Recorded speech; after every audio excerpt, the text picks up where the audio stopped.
有关于中国海军在2022年能取得怎样的发展成就，不少军迷朋友都挺关心的。今天咱们便来做一个简单的发展展望。各位老铁们，大家好，欢迎收看本期迷彩虎，我是虎哥。2021已经过去，新的一年也就是2022已经到来。回首中国海军2021年的建设历程，可谓硕果颇丰。过去一年里的中国海军不但坐稳了全球发展速度第一块海军的宝座，连续多年在新建下水总吨位上蝉联世界第一，并且还拥有了多艘055大驱和075型2栖攻击舰。这样的世界领先水平大型主力舰，这样的海军发展成绩单，无疑是令人倍加欣喜的。那么在已经到来的2022年，中国海军又将会取得怎样的发展建设成就呢？在这里，虎哥来带大家做个简单的展望，看看在今年即将入列服役的舰艇都有哪些，中国海军的实力又是如何更上一层楼的。首先，中国海军在2022年即将接装入役的大型主力舰中，最值得一提的便是075型2栖攻击舰。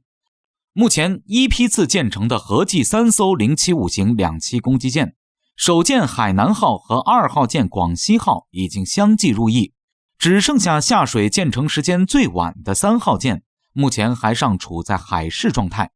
当然，按照前2艘075的海试时间来看，075一批次最后一艘3号舰的入役交付，那也肯定是在2022年就能搞定的。但是具体舰名叫啥，目前还不好说。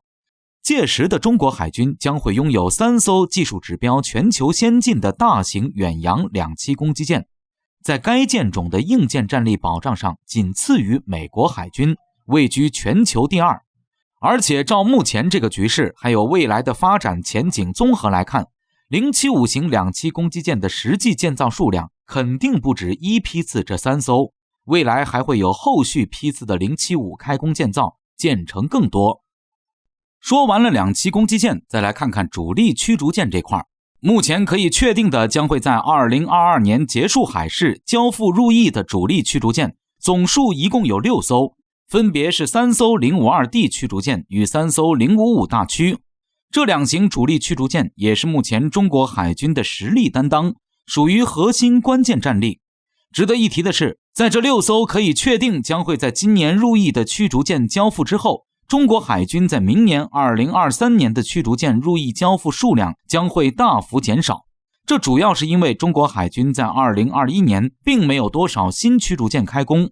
自然到了2022年也就不会有多少新舰建成下水。再往后到了2023年，就更加不会有很多新驱逐舰海试结束后交付入役，这其中是一环套一环的连锁关系。而究其原因，其实是中国海军已经顺利度过了在上世纪末本世纪初时因为军费不足技术不够而导致的主力舰大量短缺阶段。经过这么些年来的下饺子补缺，中国海军已经基本具备了预想中的大国海军战略所需要和应有的规模，在数量上基本满足了现实需求，而剩下的就是要在质量上补缺。尽管有055大驱这样的全球领先新锐主力舰，但中国海军现役的老舰和小舰还是不少，其中有不少都难以达到世界一流技术水准，和美国海军存在差距。当然，对于这些虽然技术不十分先进，但却还有剩余舰龄可用，可以继续发挥余热的上一代老舰，早早将其退役是有些可惜浪费的。按照稳步推进的发展战略来逐步退役，并以先进新舰替换掉这些老舰，才是合乎常理的做法。所以未来一个时期的中国海军驱逐舰这一块，确实是难以看到之前那种大规模下饺子的盛况了。但年年都有基本量的新舰建成、下水、入役，却还是能够保证没问题的。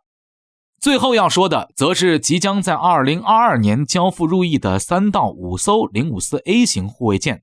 之所以说3到5艘，是因为考虑从建成下水到海试结束交付入役的这个时间段存在一些不确定性。